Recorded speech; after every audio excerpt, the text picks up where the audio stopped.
Welcome all to my channel. Today we are going to see on the prose topic Survival Nature as a Monster, written by Margaret Atwood. The life and the background of the author. Margaret Atwood was born in Canada. She studied in Victorian College. She received her master's degree from Radcliffe College.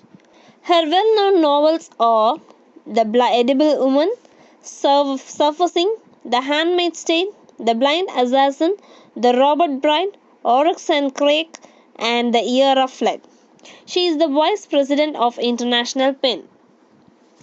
Introduction to the prose. This prose, Nature as a Monster, is taken from Survival, which is a book based on Canadian literary history. The central occupation of Canadian poetry and fiction are survival and victim. Nature poetry is poets' attitude towards nature.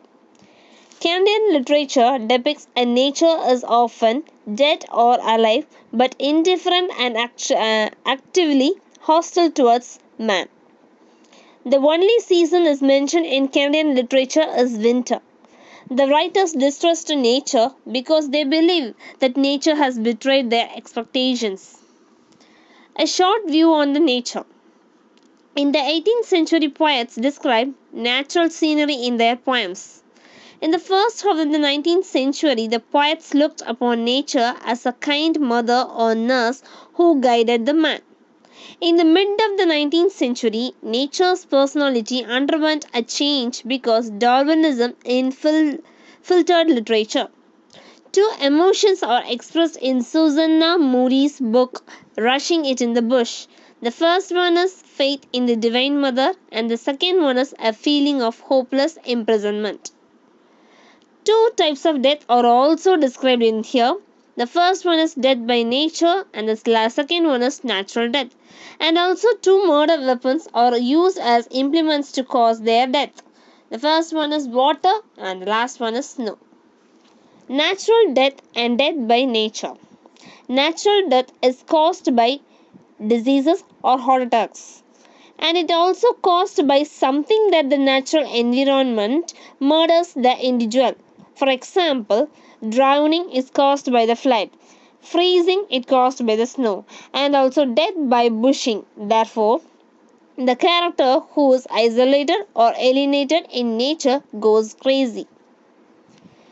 Descriptions of four victims' positions. The first one, nature is all good divine mother. And the second one, nature is a huge powerful enemy. And the third one, nature beats up weak helpless man. And the last one, man refuses to play victor or victim with nature. These are the four segments which can be divided from the prose. And the conclusion of this prose.